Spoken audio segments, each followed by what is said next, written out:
अस्सलामुअलैकुम स्टूडेंट्स, मैं हूं मोहम्मद अशरफ सादिक आपके साथ learning with Mohammad Ashraf Sadiq channel पर। तो स्टूडेंट्स, आज हम जो है अपने नेक्स्ट लेक्चर की तरफ बढ़ते हैं।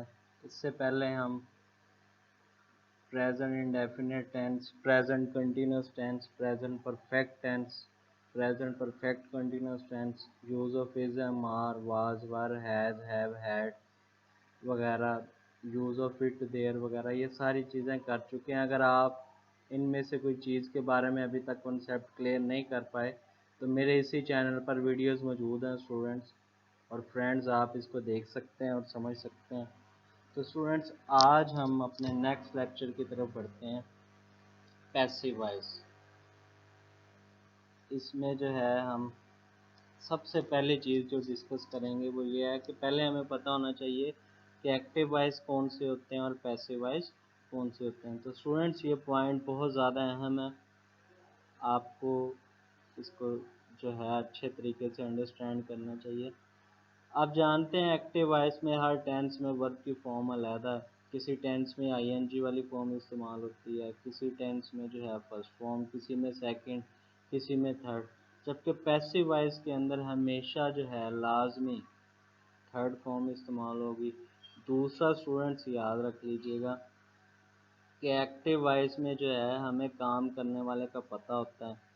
जैसे मिसाल के तौर पर वो फुटबॉल खेलता है, ही प्लेज फुटबॉल।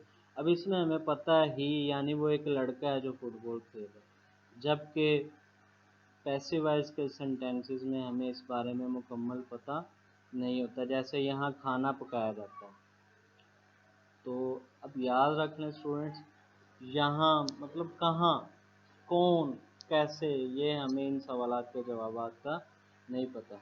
तो उर्दू सेंटेंसेस में जहाँ पर हमें इन सवालात के बारे में वाज़ेह आइडेंटिफिकेशन मिल जाए कि जी काम कौन कर रहा है, उसने क्या काम किया और किसने किया, तो वो जो है एक्टिव वॉइस है। जिसमें ना पता चले वो पैसिव वॉइस है। अब पैसिव वॉइस में हमेशा वर्ब की थर्ड फॉर्म है, जबकि एक्टिव वॉइस में हर टेंस में अलहदा फॉर्म्स ऑफ वर्ब्स हैं। अब जैसे वो फुटबॉल खेलता है, ही प्लेज फुटबॉल। अब यहाँ खाना पकाया जाता है। तो स्टूडेंट्स याद रख लें, पैसिव वॉइस के अंदर क्या किया जाता है, जो ऑब्जेक्ट है उसको सब्जेक्ट में बदल दिया जाता है।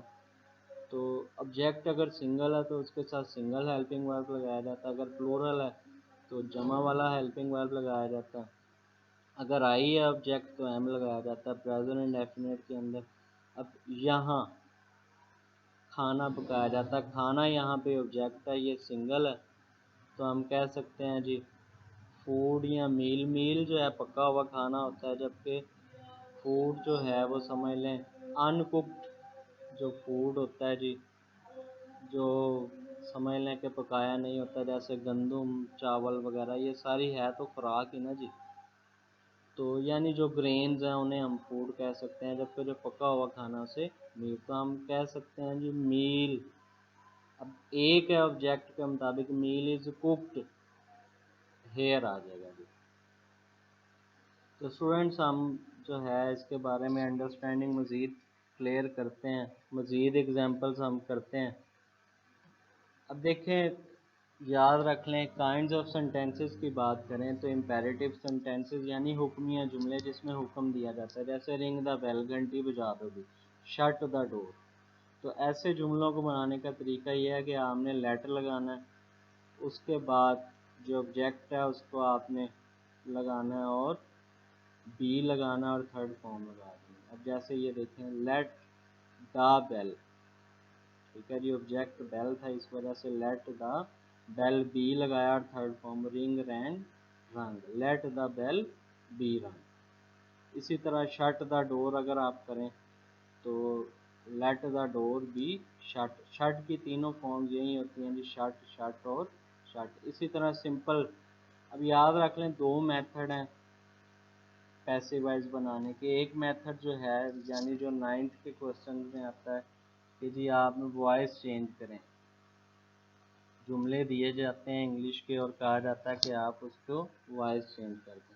अब he plays cricket active voice का जुमला है, इसको पैसिव वाइज में बदलने के लिए जैसे मैं आपको स्टेप्स पहले बता चुका हूँ कि सबसे पहले आपने ऑब्जेक्ट को सब्जेक्ट बनाना है, तो क्रिकेट आ जाएगा। उसके बाद हेल्पिंग वर्ब लगाना है। अगर ऑब्जेक्ट एक है तो सिंगल लगा दें इज, अगर ज़्यादा है तो आर लगा दें, अगर आई है तो फिर उसके साथ एम लगा दें। तो क्रिकेट इज़ प्लेड आ जाएगा जी। उसके बाद बाय लगा देंगे। ही का जो है ऑब्जेक्टिव केस आ जाएगा जी हिम।